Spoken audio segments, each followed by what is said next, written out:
자, 여러분 안녕하십니까. 2022년도 2회차 유통관리사 2급 상권문서 기출문제 해설 진행하도록 하겠습니다.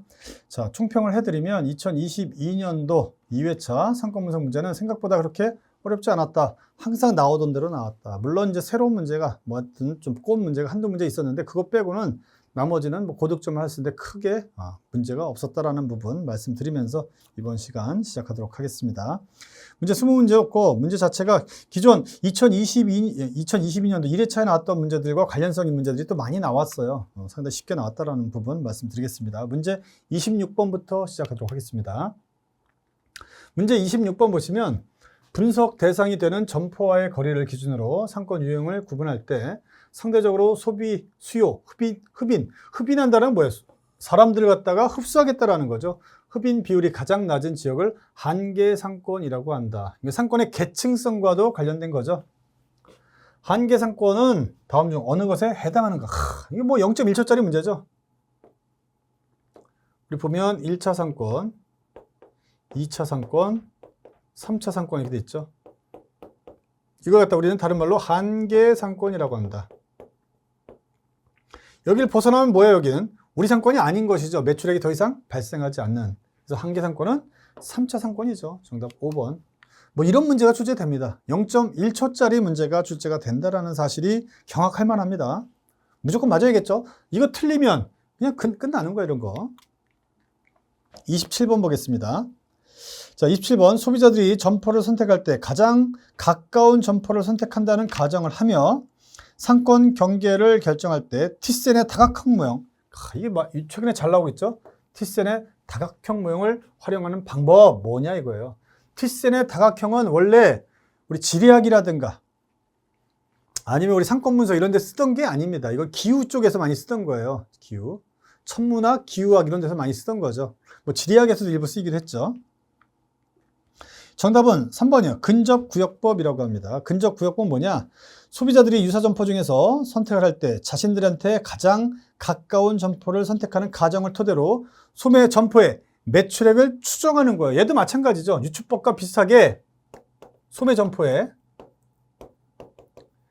매출액을 추정하는 거예요.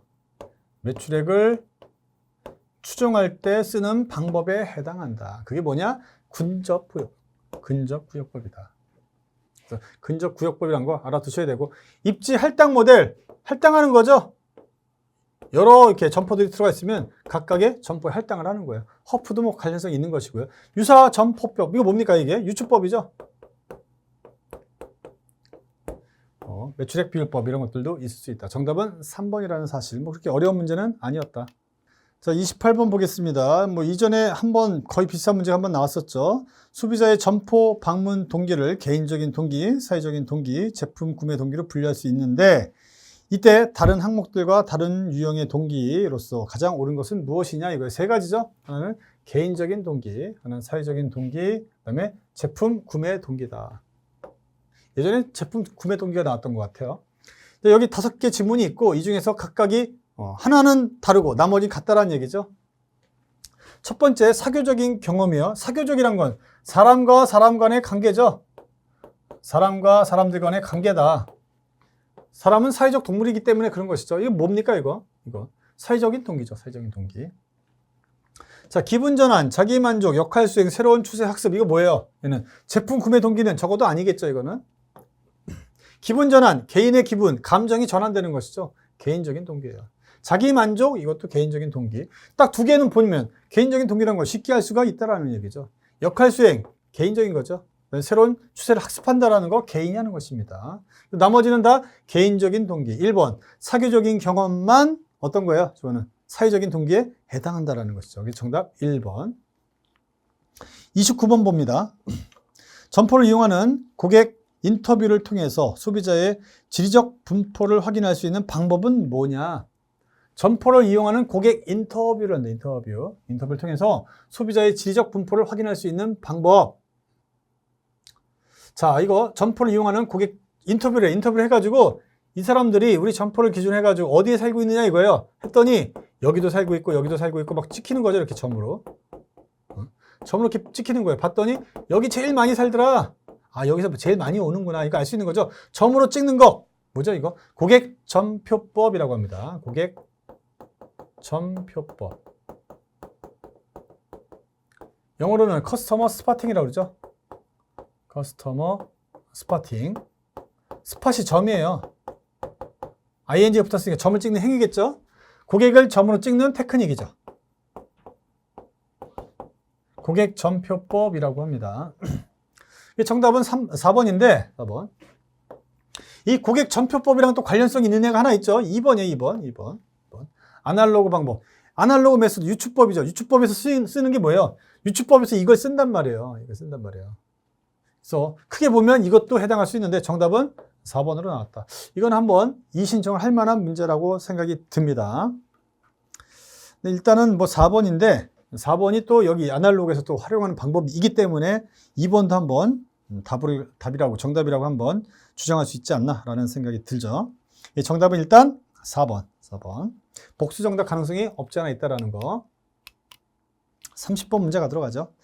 입지 분석에 사용되는 각종 기준에 대한 설명입니다. 가장 옳지 않은 것은 뭐냐? 이거 계속 나왔던 거죠. 호환성, 접근성, 인지성, 확실성, 그 다음에 가시성이 나와 있는데 제일 많이 나왔던 게 가시성이죠. 비저빌리티.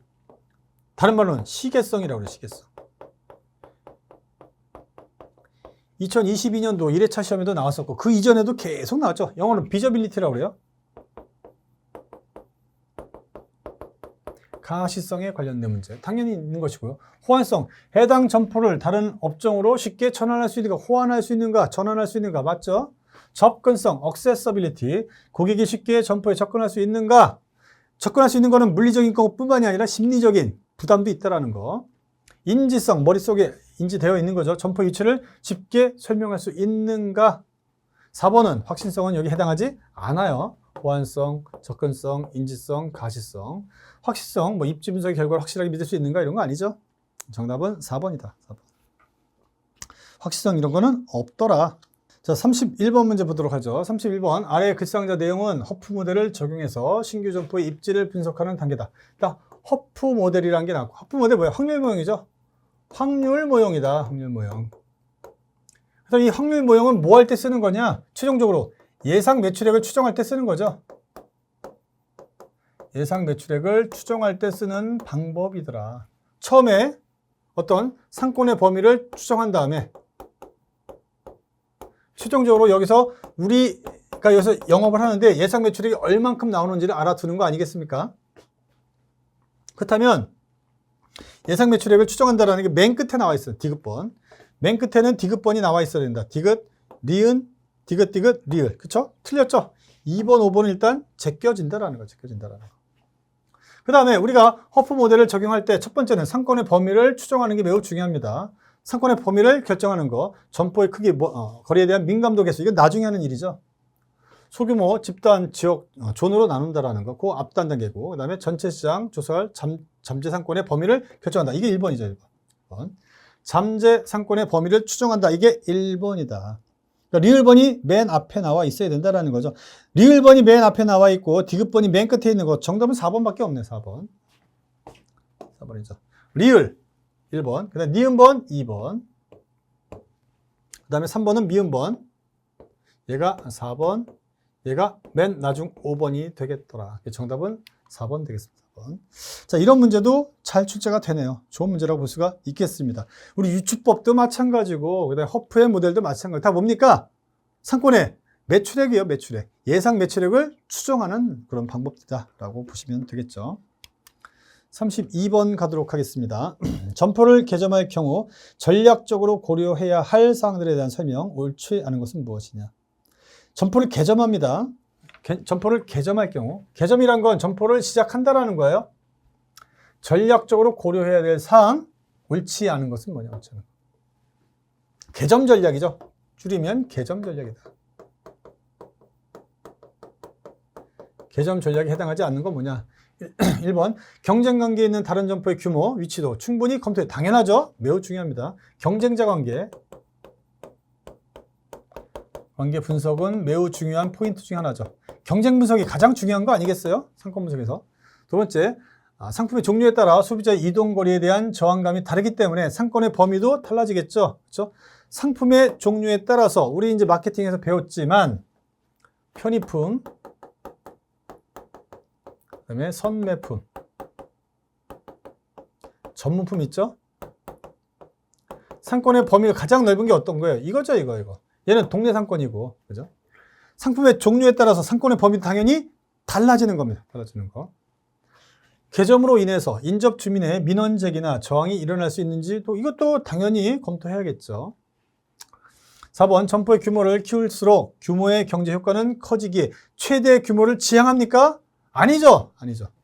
상품의 종류에 따라서 상권의 범위도 달라지는데 점포의 규모도 당연히 달라지는 거예요. 동네 상권인데 이따만하게 지으면 잘 됩니까? 그렇지 않다라는 거예요. 4번이죠, 4번. 최대 규모가 아니라 적정 규모예요, 적정 규모. 적정 규모를 지향을 해야 된다라는 것이죠.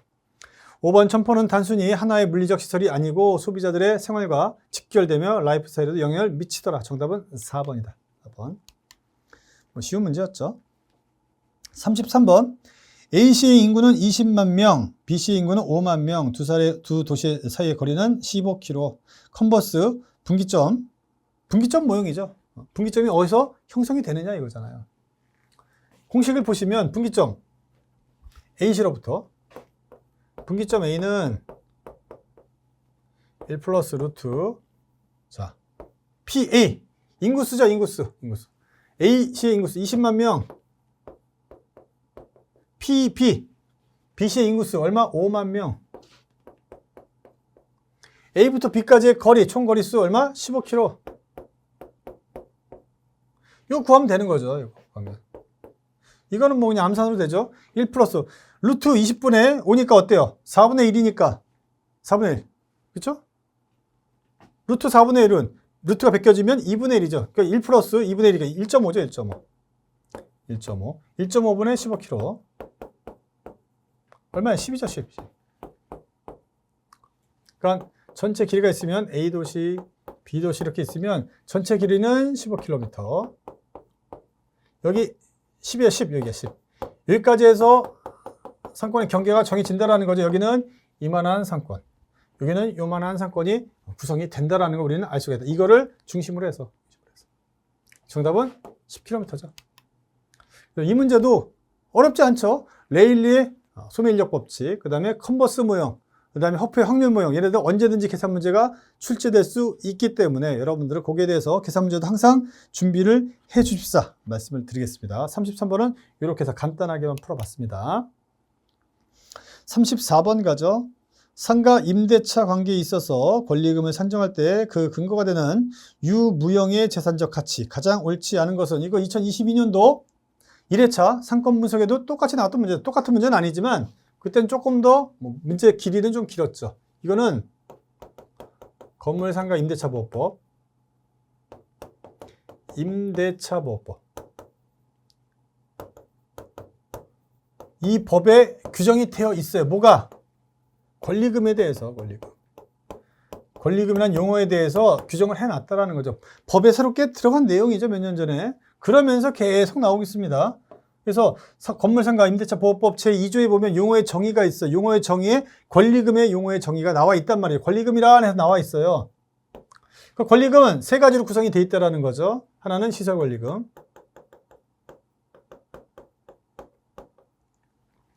또 하나는 영업권이라는 게 있고요. 굿윌이라고 그러죠. 영업권. 그 다음에 또 하나는 바닥권리금. 시설권리금은 뭐 시설물이라든가 아니면 비품, 이거 갖다 이어받았을 때 그래서 돈 줘야 된다는 얘기고요. 영업권은 아니면 신용이 좋다거나 아니면 고객들 갖다 넘겨줬다거나 아니면 영업상의 노하우가 있다거나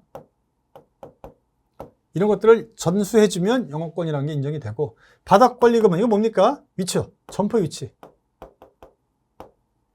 위치가 좋으면 여기 위치가 좋은 것만으로도 어떤 가치가 형성이 된다라는 거죠.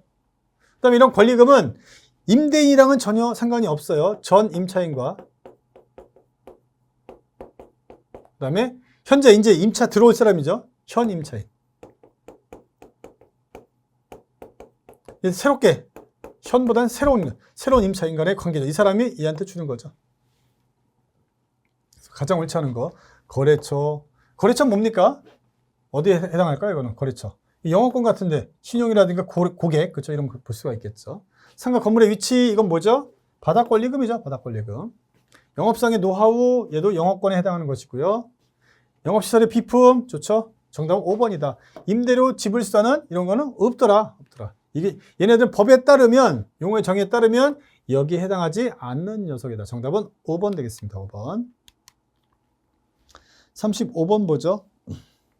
소매점 입지 유형 가운데 아파트 단지 내 상가의 일반적인 특성, 가장 옳지 않은 것. 아파트 상가 단지. 1번 공급 면적 변화가 어려워서 일정한 고정 고객의 확보를 통한 꾸준한 매출이 가능하다. 그렇죠? 공급 면적 변화가 어려워 일정한 고정 고객의 확보를 통해서 꾸준한 매출이 가능하다라는 장점. 그렇죠? 아파트 단지가 있으면 거기 사는 사람들이 딱 있잖아요. 거주민들이 있잖아요.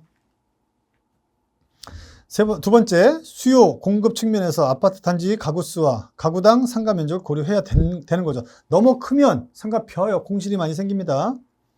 3번, 주변 지역 거주자의 상가 이용과 같은 활발한 외부 고객 유입이 장점입니까? 아파트 단지 내 상가에서 외부 이렇게 많이 와요? 아파트 사람들이 주로 이용하는 거죠. 정답 3번이죠, 이거.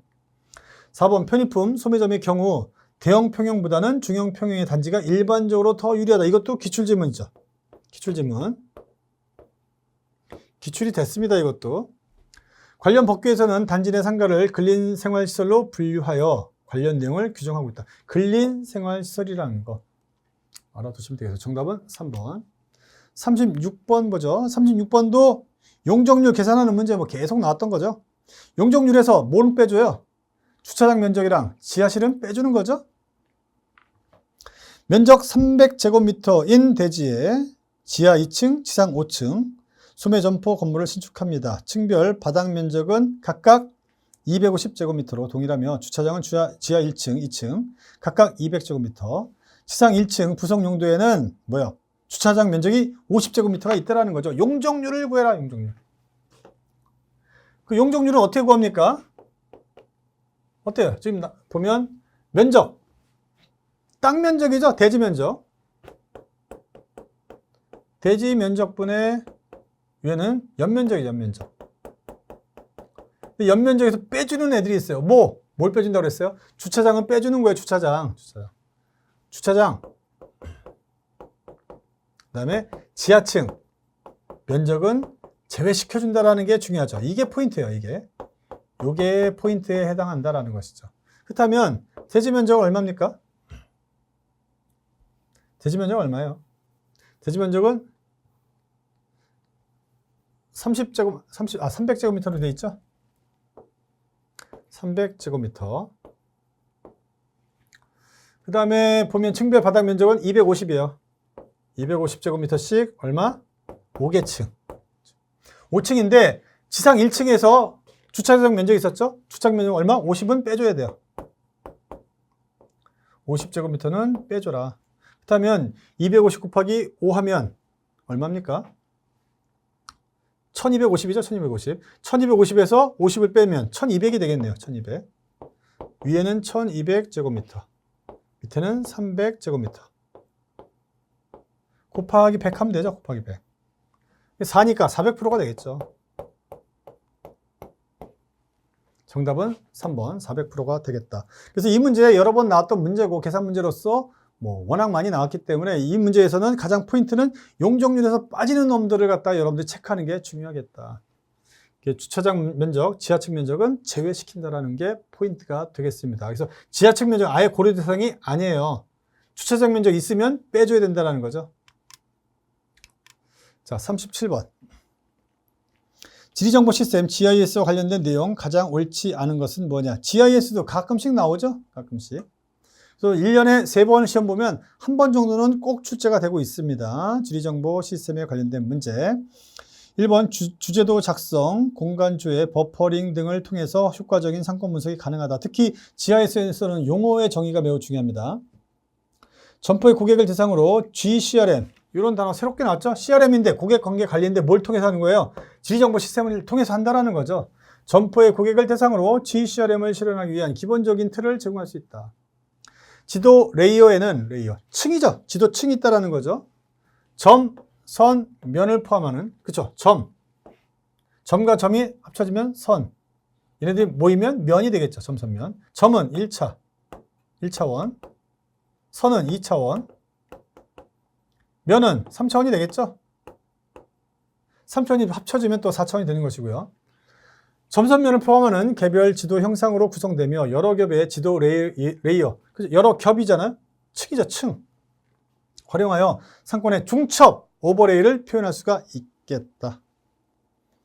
4번 지도상에서 데이터를 표현하고 특정 공간 기준을 만족시키는 지도를 얻는 데이터, 그 다음에 공간 조회 기능이 있다 하더라. 5번 위상이라는 놈이 있는데 영어 표현도 알아두셔야 돼요. 토폴로지.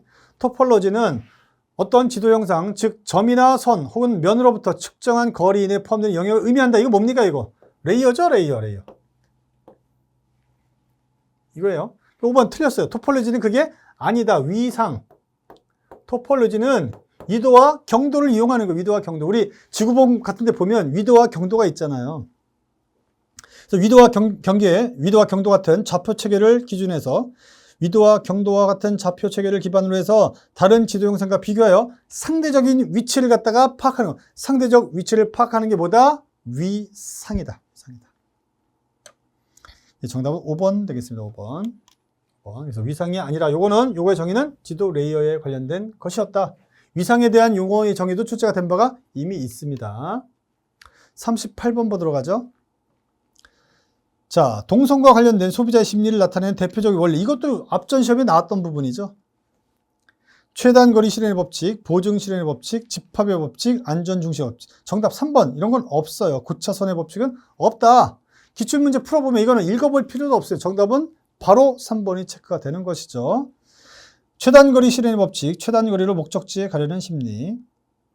보증 실현의 법칙, 먼저 득을 얻는 쪽을 선택하려는 심리. 그 다음에 집합의 법칙, 이건 인간 집합의 법칙이라고 하기도 하죠. 군중 심리에 의해 사람이 모여있는 곳에 가려는 심리. 안전중시의 법칙, 위험하거나 모르는 길은 가려고 하지 않는다. 정답은 3번이다. 3번. 이 문제도 뭐 나왔던 문제니까 쉽게 빠른 시간에 맞출 수 있을 것이고요. 39번 대표적인 입지 조건의 하나인 고객 유도 시설이다. 고객 유도 시설. 사람을 빨아들이는 시설들인 거죠. 자석이 되는 애들이에요.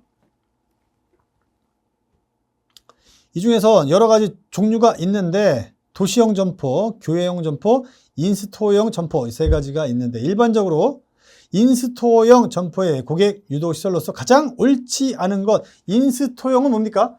실제 매장으로 끌어들이는 역할을 하는 놈이 뭐냐 이거예요. 그거에 해당하지 않는 게 뭐냐 이거예요. 주차장 출입구 매장으로 끌어들이죠. 매장이 있으면 주차장 통해서 들어가잖아요.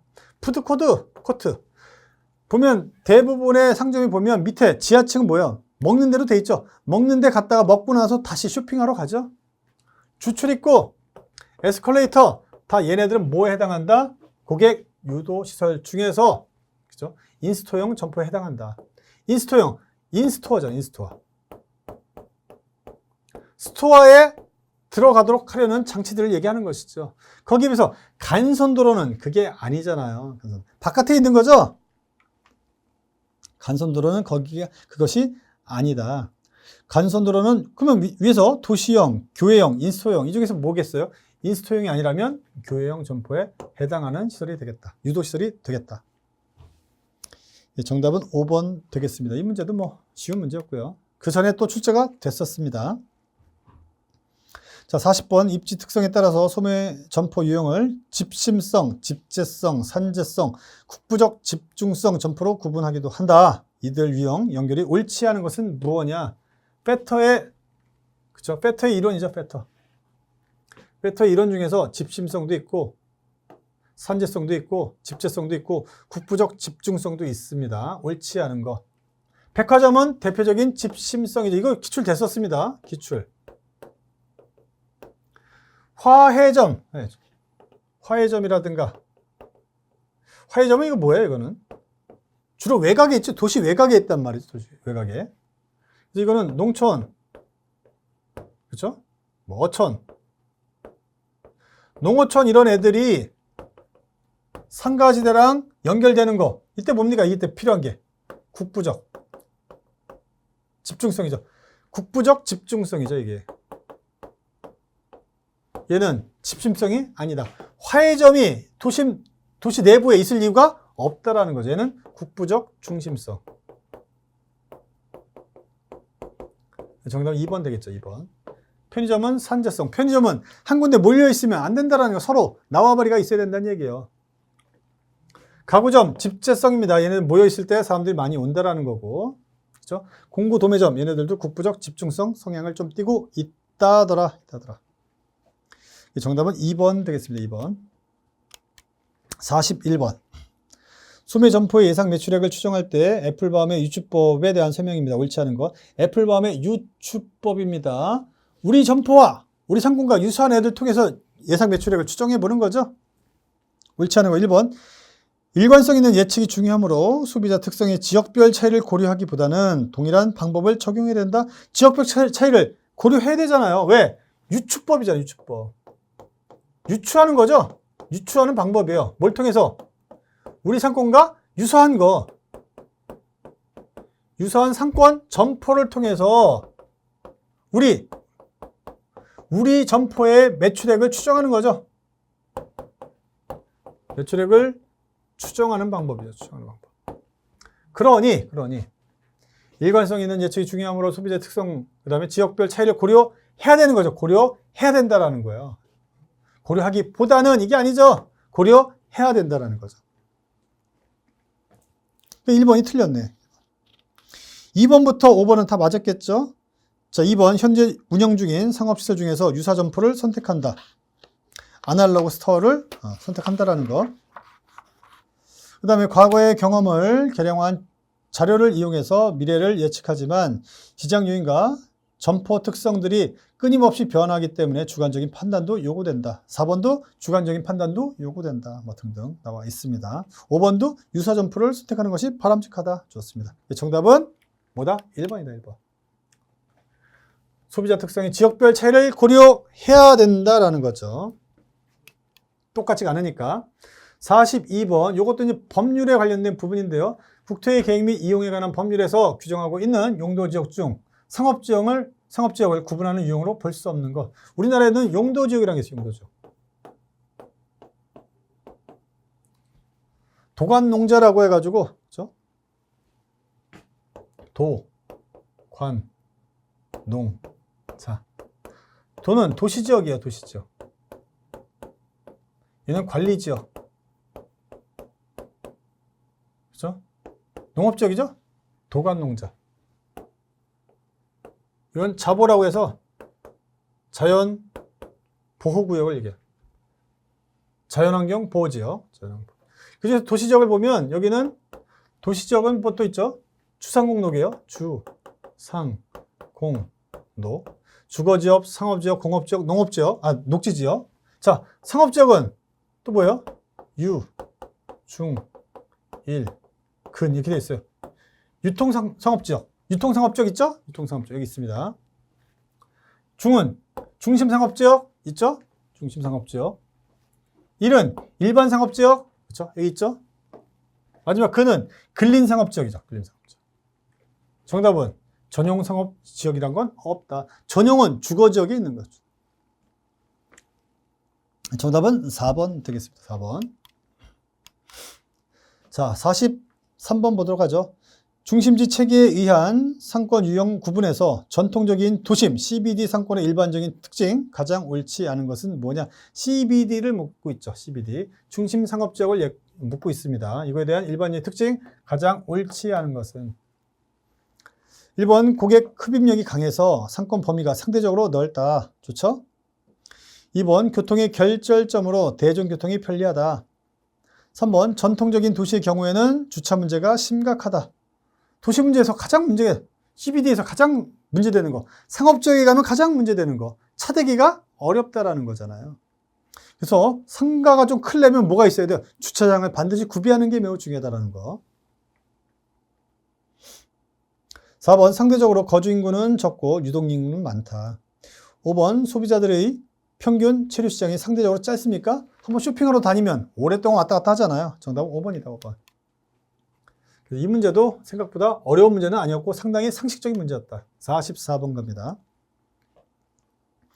아래 글상자의 현상과 이들을 설명하는 넬슨의 입지 8원칙. 최근에 안 나오다가 또 나왔죠. 넬슨의 입지 8원칙에 관련된 거. 기억번. 식당이 많이 몰려 있는 곳에 술집이나 커피숍들이 있다. 그렇죠? 극장과 주위에 식당들이 많이 밀집해 있다. 뭡니까? 서로 간에 상호 영향을 미치는 관계라는 얘기죠. 보충 가능성의 원칙이라고 합니다. 보충성의 원칙.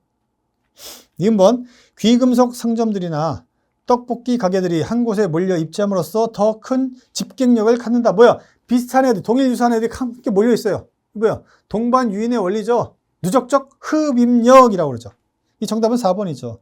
기억번은 보충 가능성의 원칙. 내지는 뭐 양립성이죠. 이거 양립성. 그 다음에 두 번째는 동반 유인의 원칙 내지는 누적적 흡입력. 똑같아요. 동반 유인의 원리. 누적적 흡입력. 흡입력. 영어로는 커뮬러티브. 원래 이런 문제는 영어 표현을 반드시 써줘야 돼. 왜? 기존 거랑 좀 다르게 좀 표현을 해놨기 때문에 영어 표현을 항상 써줘야 돼요. 커뮬러티브 어트랙션이죠. 그러니까 이런 디테일이 있느냐 없느냐에 따라서 시험의 수준이 좀 달라지는 겁니다. 제가 볼 때 이 문제는 반드시 이 영어 표현을 기재해 주는 게 맞는 문제죠. 이거는 동반 유인의 원리, 그 다음에 보충 가능성의 원칙 이렇게 보시면 되겠습니다. 정답은 4번이다. 마지막 문제 45번 보죠. 4차 산업 관련된 문제도 또 상권 분석에도 나왔네요. 제4차 산업혁명의 핵심 기술 중에 하나인 빅데이터 기술이 소매 경영과 소매 상권 분석에 미치는 영향에 관한 설명입니다. 가장 옳지 않은 것은 뭐냐? 하나씩 읽어보면 되겠죠. 개별적으로 상권 분석 능력이 부족한 소규모 소매 점포 창업자들에게 정부 또는 각종 단체에서 빅데이터 기술에 기반한 상권 분석, 입지 분석 정보를 제공함으로써 소매 경영을 개선을 돕는다. 상당히 깁니다. 맞죠? 엄청 길어요.